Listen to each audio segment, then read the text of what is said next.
People often said marriage was supposed to make life easier, but for Eunice, marriage felt like carrying a heavy bag of stones every single day. Every morning before sunrise, she was already awake in the kitchen, tying her wrapper tightly around her waist while rushing to prepare breakfast before leaving for work. The sound of boiling water and frying onions had become the alarm clock of her life. And every morning, Solomon would still be asleep.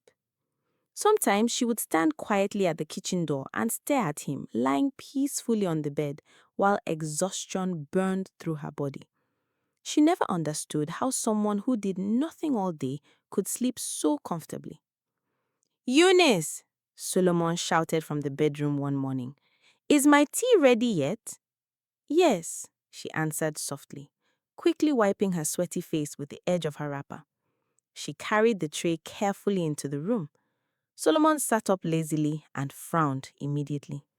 Why is the bread not toasted well?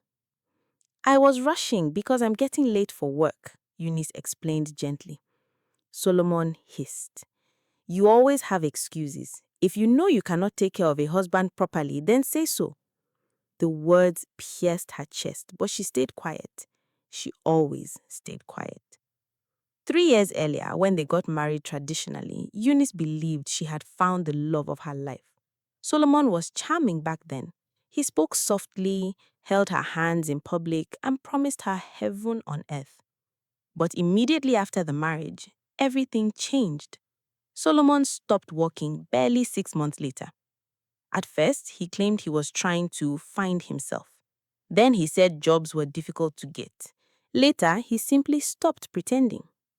Eunice became responsible for everything: rent, food, electricity, water bills, clothes, internet, even Solomon's shaving sticks. Her salary as a bank cashier disappeared almost immediately after entering her account each month. She barely bought clothes for herself anymore. Most times, she stared at dresses online and quietly closed the page because she knew she could never afford them. Yet, Solomon always wanted more. He hated leftovers. Every evening after work, while other women relaxed or spent time with friends, Eunice rushed home to cook fresh meals because Solomon insisted food made the same day tasted better. If you truly love your husband, you should cook fresh food, he always said proudly. And Eunice obeyed. Her friends slowly stopped inviting her to outings because she always had excuses. I'm tired, I have somewhere to be, maybe next time. But the truth was simple. She was trapped inside her marriage. One Friday evening, as she arranged files at the bank before closing, her phone rang. It was Grace. Eunice smiled faintly before answering. Madam Missing, are you still alive? Eunice laughed weakly. I'm trying. You're always trying. That man is draining you. Eunice sighed immediately. Grace. No, listen to me, Grace continued seriously. You walk like a machine while Solomon sits at home. This isn't marriage anymore. He is my husband. And what exactly is he doing as your husband? Grace snapped. Eunice, that man doesn't love you. Eunice's face hardened instantly. Don't say that. I'm serious. A man who loves you will not force you to abort your child because he claims he isn't ready. Enough, Eunice shouted, drawing attention from nearby workers. Her chest rose angrily. You have no right to speak about my husband like that. Grace became quiet. Then she sighed sadly. One day you'll understand what I'm trying to tell you. Eunice ended the call immediately. For several seconds, she sat there trembling. Her mind unwillingly drifted backward to the painful memory she tried every day to bury: the pregnancy. She had been so happy when she found out, but Solomon had not smiled. We are not financially ready, he had said coldly. When she argued that they would survive somehow, Solomon became angry. He stopped speaking to her for days until she finally gave in. Even after the abortion, Solomon still tried convincing her to tie her womb. When we are ready, you can untie it, he had said casually. Untie it, as if her body was just some piece of cloth. Eunice swallowed painfully and pushed the memories away. Just then, her boss walked toward her desk. Eunice? Yes, sir? I need you to meet an important client tomorrow evening. Her name is Joyce Mensah. We want her to invest in one of our bank packages. Eunice nodded quickly. No problem, sir. She requested the meeting at her house. I'll send you the address. Okay, sir. That night, Eunice returned home late because of traffic. Immediately she entered, Solomon frowned. Why are you late? I told you there was traffic, and I've been hungry for hours. Without resting, Eunice rushed into the kitchen. As she cooked, sweat rolled down her face while Solomon sat in the living room comfortably watching television. Much later that night, after Solomon had eaten and fallen asleep, Eunice lay awake staring at the ceiling silently. Outside, rain began falling softly. She closed her eyes slowly, unaware that the meeting waiting for her the next day was about to destroy everything she believed about her marriage. The next evening, Eunice stood in front of a massive black gate, staring silently at the address her boss had sent her. Her eyes moved slowly from the paper to the mansion in front of her. The house looked like something she had only seen in movies. Tall white walls surrounded the compound. Expensive cars were parked neatly outside. Flowers lined the walkway beautifully, and even the air around the place felt rich. For a moment, Eunice checked the address again to make sure she had not made a mistake. Before she could press the bell, the gate opened automatically. A smiling housekeeper welcomed her inside. Madam Joyce is expecting you. Eunice adjusted her handbag nervously and followed the woman into the house. The inside was even more beautiful. Bright chandeliers hung from the ceiling. Large paintings decorated the walls. The furniture looked expensive enough to buy a whole apartment. Eunice suddenly became conscious of her simple black heels and tired handbag. Then she heard footsteps. A beautiful woman appeared at the staircase, wearing a soft cream-colored dress and a warm smile. You must be Eunice, the woman said cheerfully. Yes, ma. Oh, please, call me Joyce. Joyce walked down happily and shook her hand warmly. I'm sorry for making you come all the way here after work. It's okay, Eunice replied politely. You bank people work too hard, Joyce laughed. Come, let's sit. They moved toward the living room. Eunice opened her files carefully, while Joyce asked the housekeeper to bring drinks and snacks. As Joyce spoke casually about investments, Eunice tried focusing on work. But then, her eyes landed on a large picture frame hanging on the wall. Her breath stopped.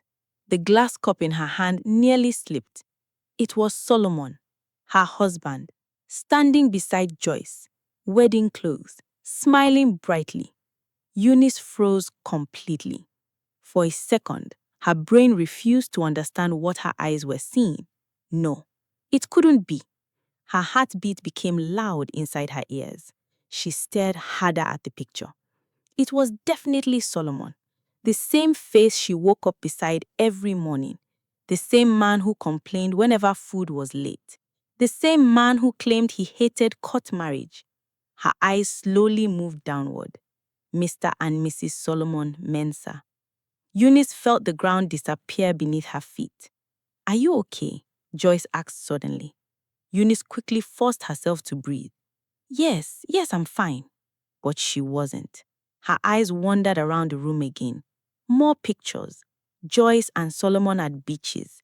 Joyce and Solomon cutting cakes. Joyce and Solomon holding two beautiful little children. Twins. A boy and a girl. Eunice's stomach twisted painfully. Twins. The same Solomon who forced her to abort her baby because he claimed he was not financially ready. The same Solomon who suggested tying her womb. Joyce smiled proudly when she noticed Eunice looking at the pictures. That's my family. Your husband?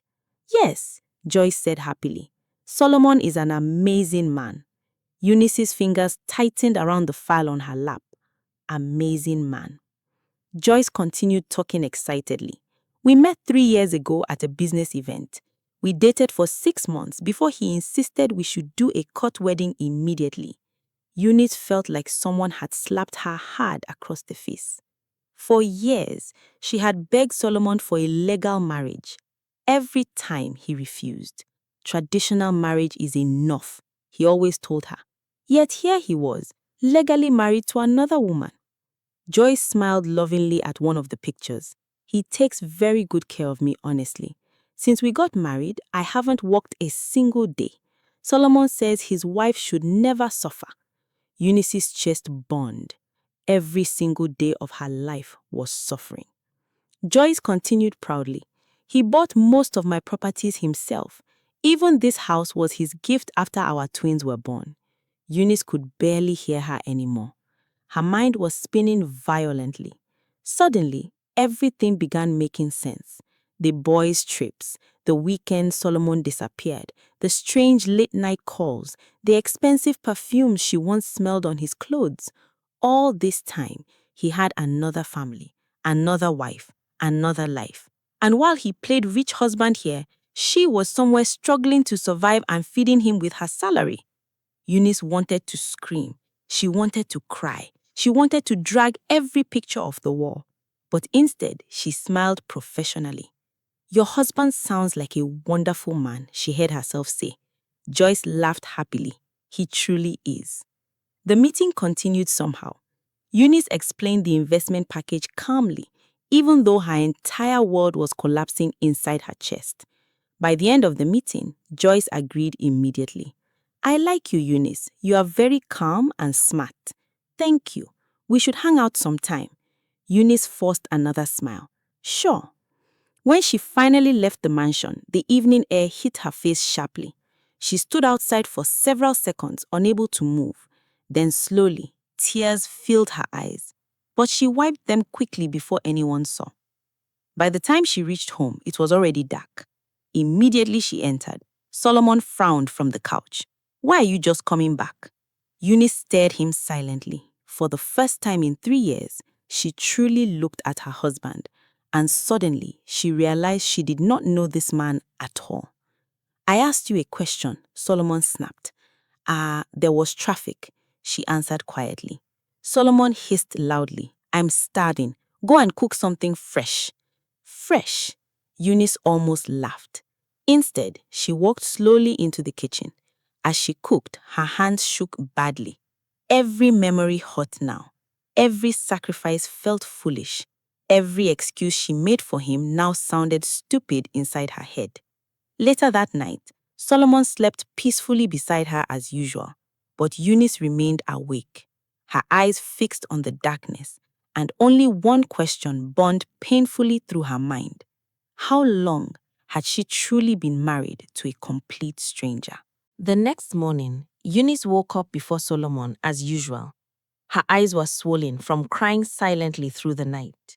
Beside her, Solomon slept peacefully, one arm spread carelessly across the bed like a man with no worries in the world. Eunice stared at him quietly. A strange feeling settled inside her chest. She slowly got out of bed and headed for the bathroom. While brushing her teeth, memories kept flashing through her mind. Joyce laughing proudly, the twins smiling in the photographs, the wedding picture, Mr. and Mrs. Solomon Mensah.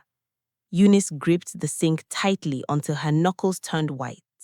For 3 years, she had suffered for this man. 3 years. And all along, Solomon had another home where he acted like the perfect husband. When she returned to the bedroom, Solomon was awake and scrolling through his phone.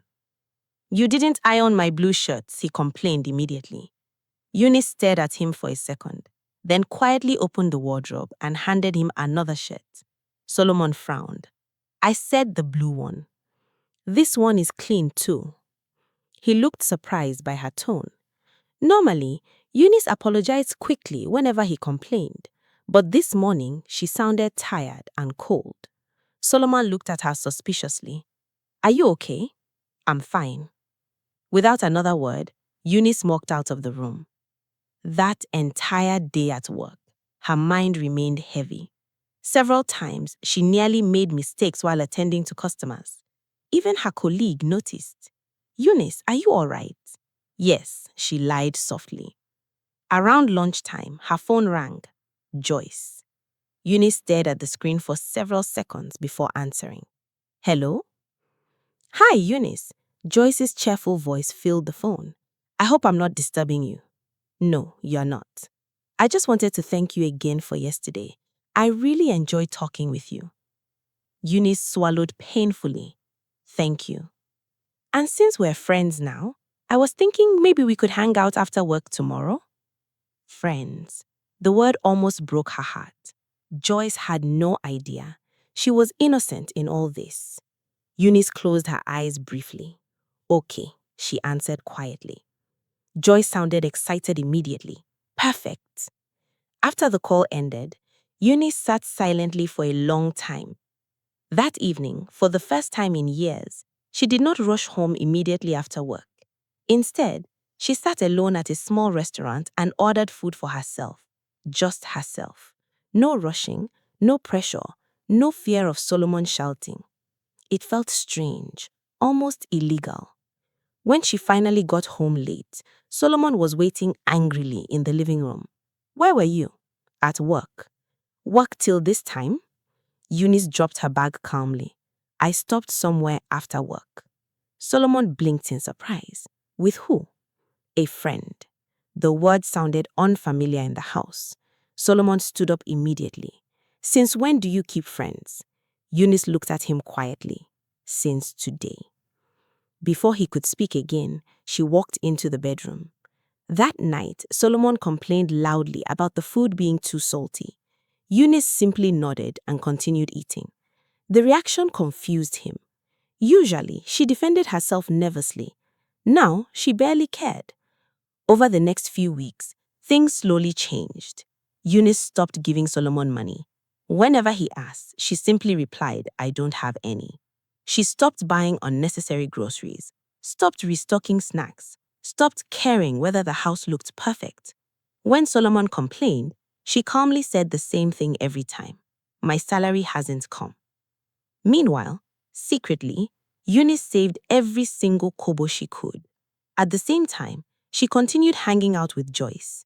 Each meeting hurt deeply. Joyce spoke lovingly about Solomon constantly. My husband surprised me with this necklace. Solomon says I work too hard at home. Solomon wants us to travel next month. Every word stabbed Eunice's heart. Yet she smiled through everything. And slowly, she learned more. Joyce trusted her completely now. One Friday evening, Solomon entered the bedroom while packing a bag. I'm traveling with the boys tomorrow, he announced casually. Eunice folded her clothes quietly. Okay.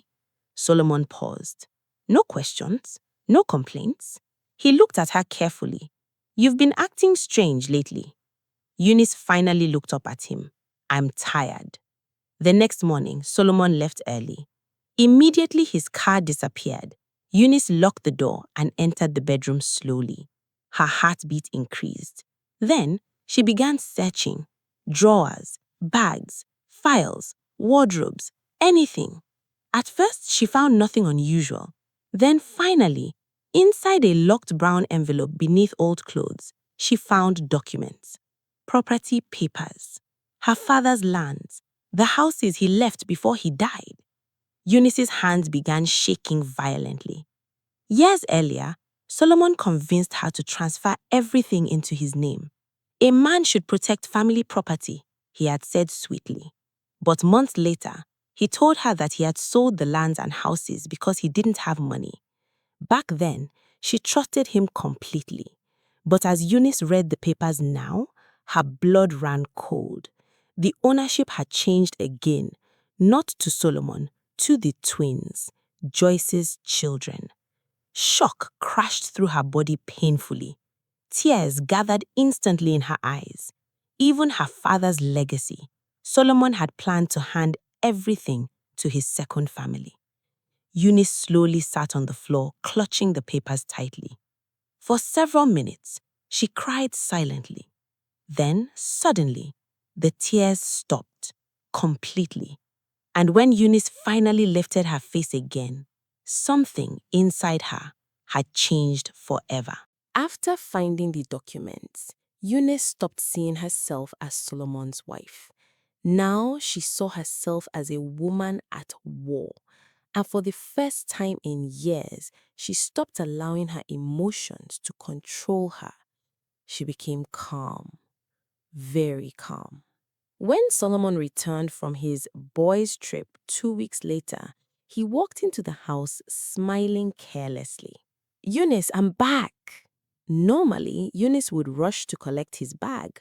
This time, she remained seated on the couch, flipping through a magazine. Welcome, she said quietly. Solomon paused slightly. Something about her had changed again. He could feel it. Still, he ignored the feeling and dropped his bag. I hope you made something nice for me. The food I ate there was terrible. Eunice looked at him for a second before standing up slowly. I'll warm the soup. Warm? Not cook? Solomon frowned immediately. You warm yesterday's soup for me? I was tired, Eunice said. He stared at her in disbelief. The old Eunice would never dare serve leftovers. But before he could complain further, Eunice walked calmly into the kitchen. That night, while Solomon snored beside her, Eunice lay awake again. But this time she was not crying, she was planning. The next few weeks moved quietly. Eunice became smarter with money. She cut unnecessary expenses completely. She saved aggressively. At work, she picked extra shifts whenever possible. And secretly, with the help of a lawyer recommended by one of her bank customers, she began reclaiming her father's properties. At first, the process was difficult. The lawyer looked shocked after hearing her story. You transferred everything to your husband willingly? Eunice nodded painfully. I trusted him. The lawyer sighed. We'll fix this. And slowly, piece by piece, they did. Since Solomon had manipulated the transfer through false declarations and hidden marriage details, the lawyer found ways to challenge the ownership legally. For the first time in years, luck finally stood beside Eunice. Meanwhile, Solomon noticed changes in the house. The fridge was emptier, the snacks disappeared, his expensive body cream stopped appearing. One evening, he stormed into the bedroom angrily. What is going on with you lately? Eunice looked up from her phone calmly. What do you mean? You barely buy foodstuffs anymore. I'm managing my salary, Eunice said. You've changed. Eunice almost smiled, if only he knew how much. Instead, she simply said, people change. Solomon stared at her suspiciously, but eventually left the room. Deep down, he was beginning to worry. Months passed. And during those months, Eunice continued building an unexpected friendship with Joyce. Sometimes they went shopping, sometimes restaurants, sometimes Joyce invited her over to play with the twins. Each visit still hurt, but now Eunice no longer cried afterward. Instead, she observed, and the more she learned, the more disgusted she became. Solomon was living two completely different lives. With Joyce, he was kind, romantic, generous, and responsible. With Eunice, he was demanding, lazy, and selfish. One Saturday evening, Joyce smiled while showing Solomon vacation pictures on her phone. Solomon promised we'll travel again soon, she said happily. Eunice forced a smile. Really? Yes, he's actually traveling with friends next week again, Joyce laughed lightly. Those boys' trips are becoming too much. Eunice felt coldness spread through her chest. So this was how he balanced both homes. Carefully planned lies. That same night, Solomon announced proudly at dinner, the boys want us to go on vacation next week. Eunice nearly laughed. Instead, she nodded happily. You should go and relax. Solomon looked surprised by her reaction. No complaints? Why would I complain? He studied her face carefully. For some reason, her calmness frightened him more than anger would have. The next morning, Solomon left. The moment he drove away, Eunice sprang into action. For days, she moved from office to office with her lawyer, signing papers, submitting evidence, reclaiming ownership, and finally, she sold the house. the same house Solomon proudly lived in without knowing it legally belonged to Eunice through her father's inheritance. When the sale was finalized, Eunice sat inside her lawyer's office holding the documents tightly. A strange peace settled over her. For the first time in years, she finally felt powerful. When Solomon returned from his trip, life continued normally, or at least normally for him. Because while he laughed carelessly and demanded food daily, Eunice quietly counted down the days inside her head. Then one evening during dinner, Eunice suddenly spoke. "A friend of mine will be visiting us next weekend." Solomon looked up immediately. "A friend?" "Yes." "What friend?" "An important one." Solomon frowned. Since when did Eunice have important friends? The entire week, Eunice behaved strangely cheerful. She cleaned the house thoroughly, cooked special meals, bought new curtains, and on the day of the visit, she dressed beautifully in a fitted wine-colored dress that hugged her body perfectly. When Solomon saw her walking out of the bedroom, he froze. For a moment, he forgot to breathe. Eunice looked stunning, beautiful, elegant, confident. Not the tired, stressed woman he was used to ignoring every day. "Wow," he muttered unconsciously. Eunice smiled faintly. "You should dress nicely too. My guest is very important." Something about the statement unsettled Solomon deeply. Still, he dressed up. Soon, both of them sat at the dining table surrounded by delicious food and soft music playing quietly in the background. Then suddenly, the doorbell rang. Eunice slowly stood up. And the moment Solomon saw who walked through the door, the color disappeared completely. Solomon's mouth fell open instantly. "Joyce?" Joyce smiled brightly at first, holding her handbag carefully. "Baby," she said happily, before noticing the strange expression on his face. Then her eyes moved slowly from Solomon to Eunice. Confusion immediately appeared on her face. "Wait," she said softly. "You two know each other?" Silence filled the room heavily. Nobody moved. Solomon looked like a man whose soul had left his body. Eunice calmly walked back to the dining table and sat down gracefully. "Sit down, Joyce," she said quietly. Joyce looked between both of them nervously. "What is happening here?" Solomon suddenly stood up quickly. "Joyce, listen, I can explain." "Explain what?" Joyce snapped sharply. Her eyes narrowed as she stared at him. Then slowly, realization began creeping into her face. She turned toward Eunice again. "Eunice, who is this man to you?" Eunice looked directly at Solomon before answering calmly. "He is my husband." The words exploded inside the room like thunder. Joyce staggered backward slightly. "No." Her voice came out weak. "No, that's not possible." Eunice's face remained calm, even though her chest burned painfully. "We got married 3 years ago." Joyce turned sharply towards Solomon. "Tell me she's lying." Solomon opened and closed his mouth helplessly. "Joyce, tell me she is lying." The twins' laughter echoed faintly from outside, where the nanny waited with them in the car. The sound made everything feel even worse. Joyce's eyes slowly filled with tears. "You're married?" Solomon rushed toward her immediately. "It's not what you think." Eunice almost laughed at the stupidity of the statement.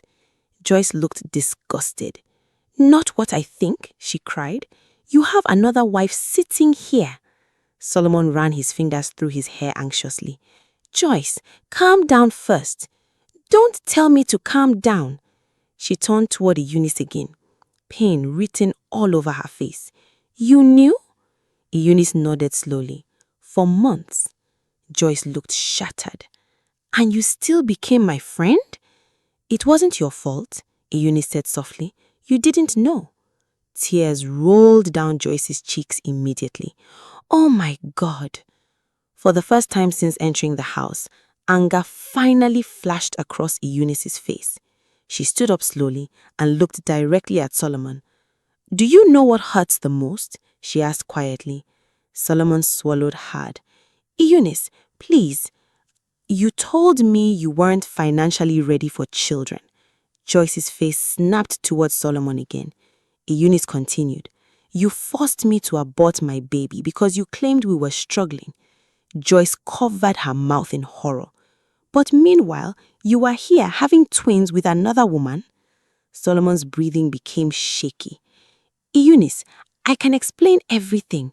You also told me court marriage was unnecessary. Her voice became colder. But you legally married Joyce. Joyce stared at Solomon like she no longer recognized him. Every lie was collapsing one after another. And while I worked day and night paying bills, Eunice continued painfully, you played rich husband somewhere else. The room became silent again. Then suddenly Joyce spoke quietly. The properties. Eunice nodded. Yes, I know about those too. Solomon's eyes widened in fear. Eunice, you transferred my father's properties into your name, she said bitterly. Then you changed ownership to your children. Joyce looked horrified. You used her inheritance? Solomon could no longer defend himself. He looked trapped, broken. Sweat covered his forehead. Then Eunice suddenly smiled, a calm, terrifying smile. But don't worry, she said softly. I fixed everything already. Solomon blinked. What? I reclaimed every single property. His face drained completely. And one more thing, Eunice added. She reached into her handbag calmly and dropped some papers on the table. Solomon grabbed them quickly. As he read, his legs nearly gave way. House sale agreement. His hands began shaking violently. Eunice looked directly into Solomon's eyes. The house has been sold. What? Solomon whispered. You have 10 days to leave before the new owners move in. Joyce gasped softly. Solomon looked completely destroyed now. No, no, Eunice, please. For the first time in years, he sounded afraid, truly afraid. You can't do this. Eunice laughed painfully. Can't do what? Betray you? Tears filled Solomon's eyes immediately. Please, listen to me. But Eunice was already walking toward the bedroom. A few minutes later, she returned with 2 suitcases. Joyce stared at her helplessly. I'm so sorry, Joyce whispered through tears. Eunice nodded softly. I know. Then she turned towards Solomon one last time. The man who drained her happiness, the man who made her hate herself, the man who destroyed her peace. I loved you genuinely, and you used that love to destroy me.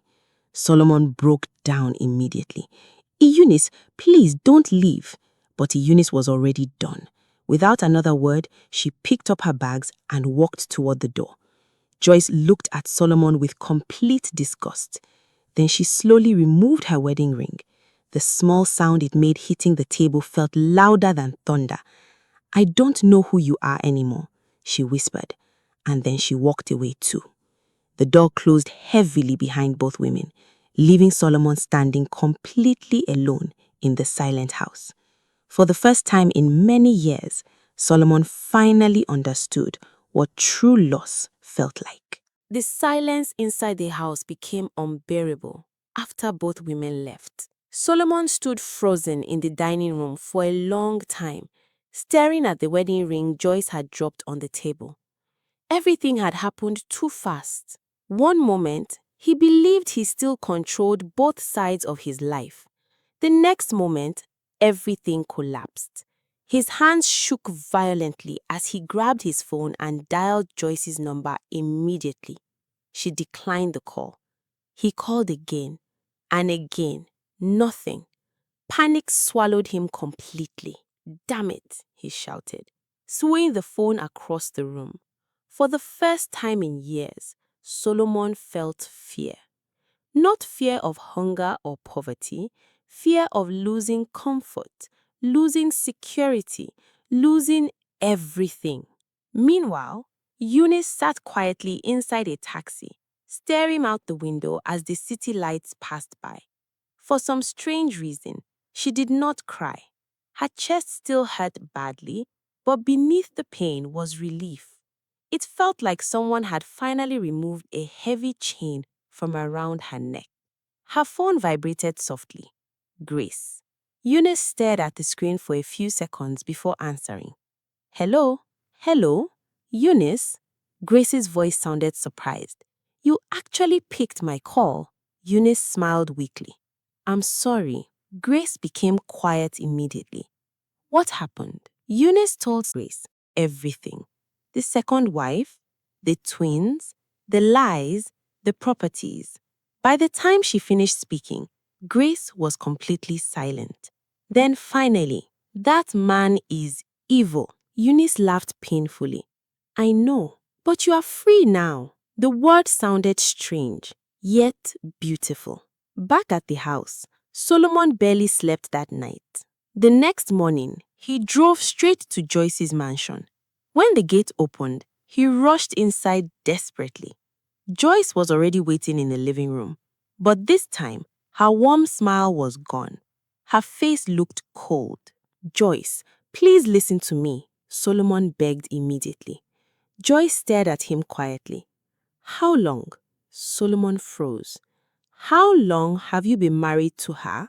3 years. Joyce shut her eyes painfully. So while you were marrying me, you already had a wife? It wasn't supposed to happen like this, Solomon said desperately. Joyce laughed bitterly. You forced another woman to abort her child while you gave me twins. Joyce, please, you used her money to take care of us. Solomon moved closer quickly. I love you. Joyce looked disgusted. Do you even know what love means? Her voice cracked slightly. For months, I called Eunice my friend. Solomon's face tightened with shame. Joyce slowly picked up a brown envelope from the table and handed it to him. Solomon frowned before opening it. Divorce papers. His knees nearly gave way. No, I'm done, Joyce said coldly. Joyce, please, don't do this. You lied to both of us. Tears filled Solomon's eyes. I can change. Joyce shook her head slowly. No, you are only crying because you lost everything. The words hit him hard because they were true. She pointed toward the door. Leave my house. Joyce, leave! Her voice echoed loudly through the mansion. For several seconds, Solomon stood there hopelessly. Then slowly, he turned and walked away. Outside the gate, he stopped and looked back at the beautiful mansion that once felt like home. Now he had nowhere to go. 10 days later, the new owners moved into the house Eunice sold. Solomon packed his belongings quietly and left before they arrived. No friends offered him help. Most people avoided him after hearing what happened. The money he secretly enjoyed was gone. The comfort disappeared. And for the first time in many years, Solomon truly suffered the consequences of his choices. Meanwhile, Eunice slowly rebuilt her life. She rented a peaceful apartment close to work. She bought herself new clothes for the first time in years. She rested, she laughed again, and slowly she started healing. One evening after work, she sat at a restaurant with Grace, smiling genuinely as they talked. You look different, Grace said happily. I touched her glass softly. I feel different. And it was true. The tired woman who once begged for love no longer existed. That version of Eunice had died the day she saw Solomon's wedding picture on Joyce's wall. Now she understood something important. Love should never cost someone their peace. A good marriage should never feel like punishment, and no woman should destroy herself trying to keep a man who does not value her. As for Solomon, people sometimes saw him walking alone through the streets, looking older, weaker, and broken. The man who once controlled 2 homes now had none. And every lonely night reminded him of the 2 women he lost because of greed, lies, and selfishness. Because in the end, a person can only build happiness on deception for so long before everything finally falls apart.